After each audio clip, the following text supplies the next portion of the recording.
তীব্র গরমে মৃত্যু সেনা জওয়ানের, দাবি পরিবারের। ট্রেনের মধ্যেই মৃতদেহ উদ্ধার। ট্রেনে ওঠার সময় সেনা জওয়ান স্ত্রীর সঙ্গে কথা বলছিলেন অনেক গরম লাগছে, গরমেই হয়তো মরে যাব।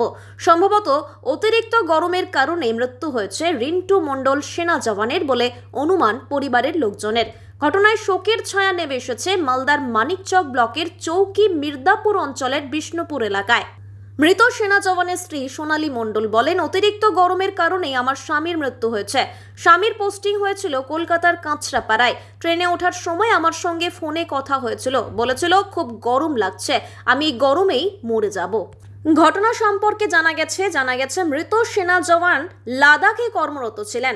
শারীরিকভাবে অসুস্থ হওয়ায় শিলিগুড়িতে চিকিৎসা চলছিল। চিকিৎসার পর সুস্থ হয়ে গেছিলেন। পোস্টিং হয়েছিল কলকাতার কাঁচরাপাড়ায়। শিলিগুড়ি থেকে ট্রেনে করে বাড়ি ফিরছিলেন। ব্রেকিং সময়ে তার মৃতদেহ পাওয়া যায় রামপুরহাট রেল স্টেশনে।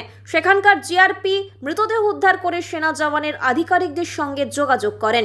সংশ্লিষ্ট আধিকারিকগণ মৃতদেহ বাড়ি নিয়ে আসেন। ধর্মীয় রীতিনীতি মেনেই মানিকচক ঘাটে সৎকার করা হয়।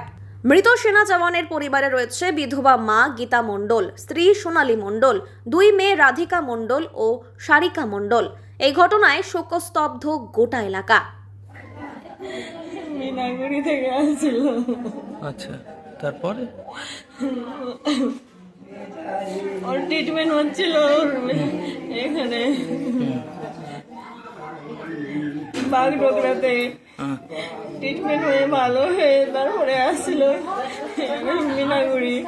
মিনাগুড়ি থেকে আবার এখানে কলকাতা কাঁচরাপাড়া যেত, এখানে পোস্টিং এসেছিল। আস্তে আস্তে ট্রেনে কি হয়েছিল? ট্রেনে বসলাম, বলছে আমার প্রচুর গরম লাগছে, মনে হচ্ছে মরে যাবো। এইটুকু বলে রাখলো, বলছে আমি পরে ফোন করছি। আর ফোন টোন কিছু আসলো না।